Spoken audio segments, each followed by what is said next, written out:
ГСП онлайн. Городские новости сейчас.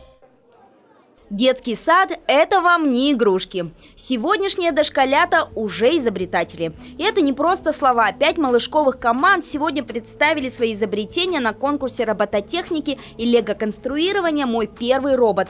Он прошел в детском саду номер 55 уже 3-й раз. По замыслу организаторов, эти забавные изобретатели в будущем станут элитой инженерных кадров. Именно так называется проект, в рамках которого проходит конкурс. Этот проект мы реализуем в городе 2-й год. То есть с детей 6-7 лет мы хотим развивать элементарные начальные инженерные навыки. Таким образом, перед нами стоит задача развития начального инженерно-технического мышления. Для ребят подготовлены 3 этапа. Это логические задания, создание подвижной куклы из подручных материалов и, самый важный, презентация собственного проекта. Для этого этапа конкурсной программы ежегодно заявлена определенная тема. В этом году она звучит как «Народное торжище мастеровых». Ухтинские ребята выбрали 3 направления. Это модернизация деревянной избы, производство продуктов из клюквы и самая популярная ухтинская тема – добыча и переработка нефти.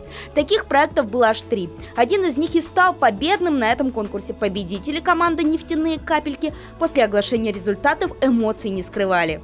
Нам понравилось жюри за то, что они такие добрые, дали нам грамоту победы.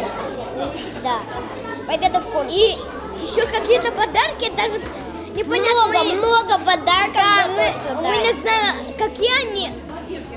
Очень интересно узнать. Ребятам подарили наборы, связанные как раз с лего-конструированием и робототехникой, чтобы и дальше развивали свои инженерные таланты. Но это не все. Еще они отправятся представлять Ухту в Сыктывкаре. К слову, этот бонус достается не только победителям, но и всем участникам ухтинского конкурса. Уже 18 января маленькие местные инженеры поедут на республиканский конкурс «Якоренок».